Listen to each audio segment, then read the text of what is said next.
Boa noite.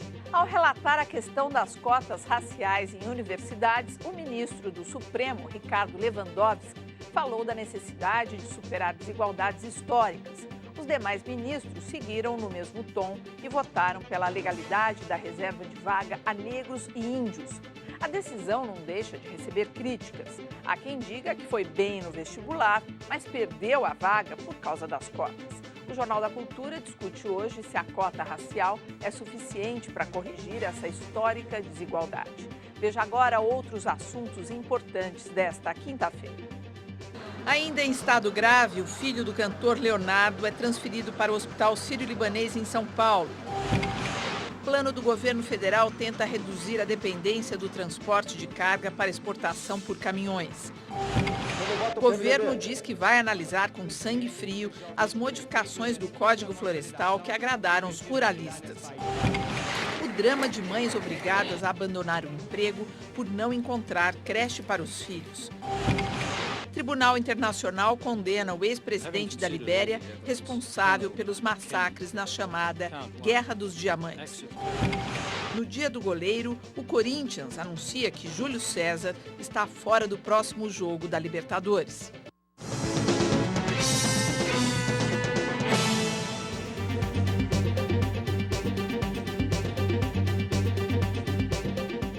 Participam da edição de hoje a professora de Direito Internacional da USP, Maristela Basso, e o professor de Filosofia também da USP, Vladimir Safat. Mande as suas perguntas aos nossos comentaristas através do Twitter e também pelo site do Jornal da Cultura. O maior porto do país, em Santos, no litoral de São Paulo, tem planos ambiciosos para os próximos anos. Até 2024, quer aumentar em 2,5 vezes o movimento de cargas. Mas esse projeto pode ser limitado por um antigo problema dos transportes do país, a dependência do sistema rodoviário. A longa fila na descida da Serra do Mar é uma prévia do que vem pela frente. Todo dia é assim. 10 mil caminhões com o mesmo destino, o Porto de Santos. Haja paciência. Aí, quando descarrega, tem que viajar outra vez. Acabou o nosso descanso. O maior porto do país movimenta cerca de 100 milhões de toneladas de carga por ano. 68 milhões chegam por rodovias. O que nós temos? Custos maiores, o famoso custo Brasil gigantes, e dificuldades de fazer com que as nossas mercadorias possam chegar a preços mais acessíveis. Enquanto a maior parte das cargas, 70%, chega no Porto de Santos por meio de caminhões, apenas 20% das mercadorias são transportadas por trens. Até 2024, a Companhia Docas do Estado de São Paulo pretende mais do que dobrar a movimentação de cargas aqui no porto. Mas para isso acontecer, os especialistas defendem o investimento na malha ferroviária. Então, o que é preciso?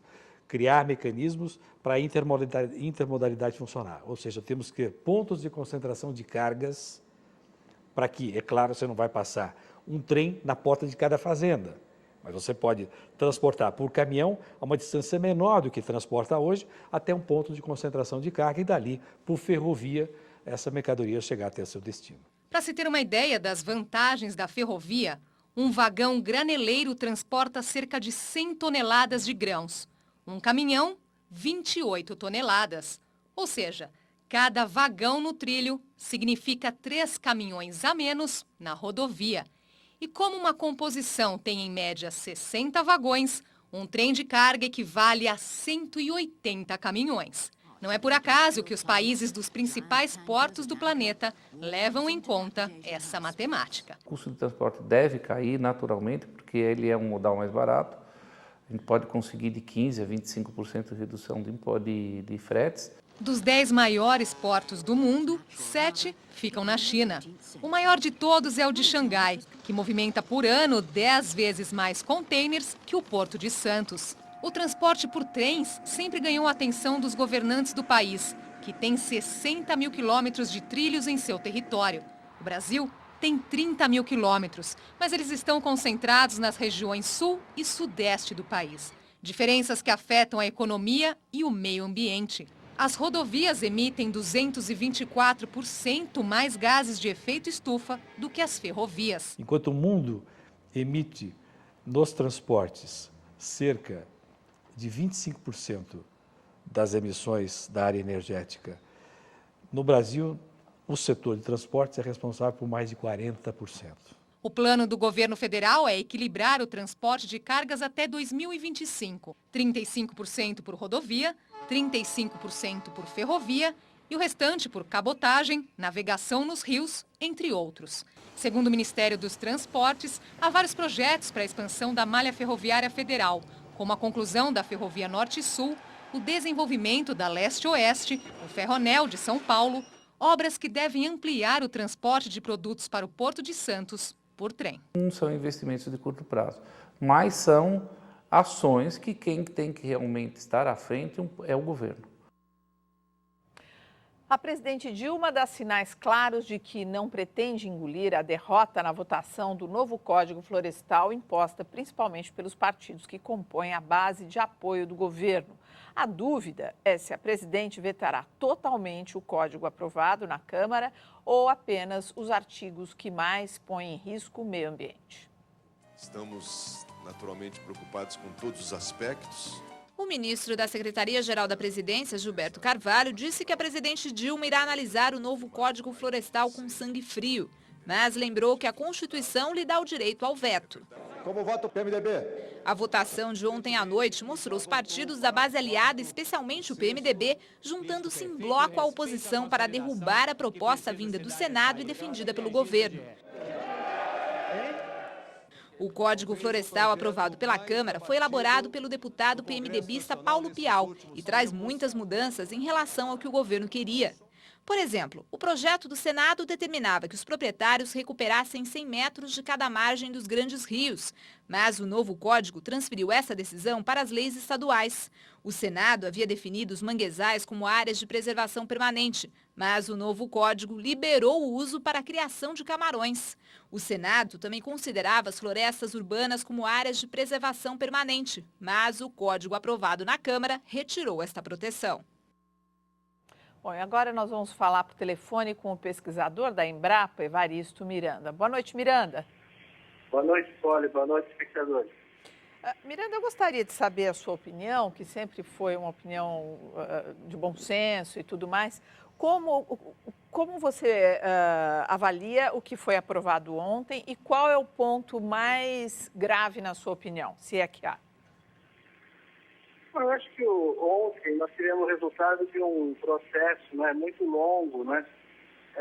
Primeiro, na primeira fase na Câmara, houve muita discussão, foram mais de 100 audiências públicas pelo Brasil inteiro, né? O país é muito complexo, muito diverso. Eu acho que o Senado melhorou bastante o projeto que tinha saído da Câmara e acho que ontem a Câmara também deu sua contribuição. Eu não tenho uma visão tão negativa, globalmente falando, né, do Código Florestal que está sendo aprovado. Eu creio que ele traz bastante garantias, tanto para o meio ambiente, já que ele manteve todas essas figuras que foram criadas nos últimos anos, né, como reserva legal, exigências de APPs, mas também regulariza a situação, ou dá pelo menos a possibilidade de regularização para muitos agricultores. Agora, Evaristo, por que se critica tanto, e principalmente quem criticou que foi aprovado ontem, essa questão das matas que vão ao longo dos rios, que diminuiu essa área de proteção? Por que precisa ter uma área maior, ou não? Bom, nós temos muito pouca base técnica para defender essa tese, né?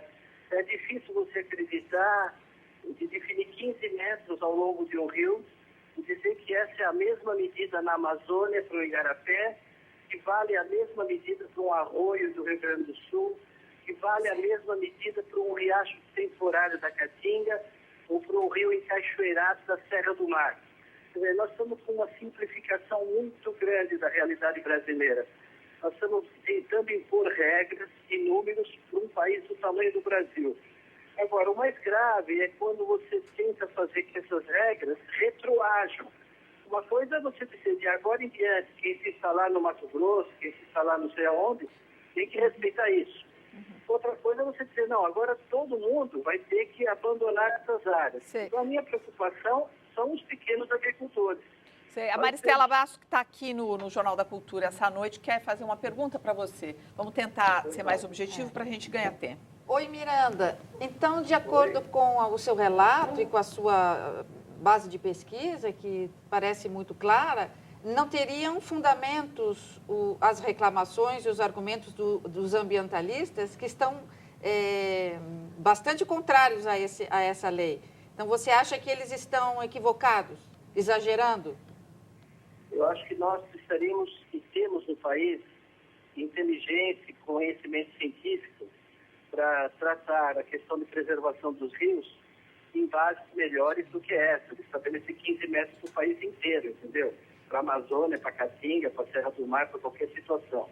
Agora, mais perigoso do que isso é exigir que os pequenos agricultores cumpram isso. Nós temos no Nordeste mais de 250 mil açudes. As pessoas vivem na beira dos açudes, elas vivem na beira dos riachos. Os pequenos agricultores estão ligados à água. Eles não têm água encanada na propriedade. Como que você vai retirar esse pessoal da beira da água, entendeu? São 4 milhões e meio de pequenos agricultores e por eles ninguém fala, né? Certo. Você está mais preocupado com o homem, vamos dizer assim. O Vladimir Safato, ele quer fazer uma última pergunta, então, da sua participação. Miranda, Vladimir. Eu queria saber qual é a sua posição a respeito dessa questão ligada às florestas urbanas, a insegurança jurídica que parece que acabou ocorrendo devido às florestas urbanas não terem mais uma lei que as garanta, né? Elas vão desaparecer. Nesse ponto aí, eu não tenho nenhuma opinião formada sobre isso.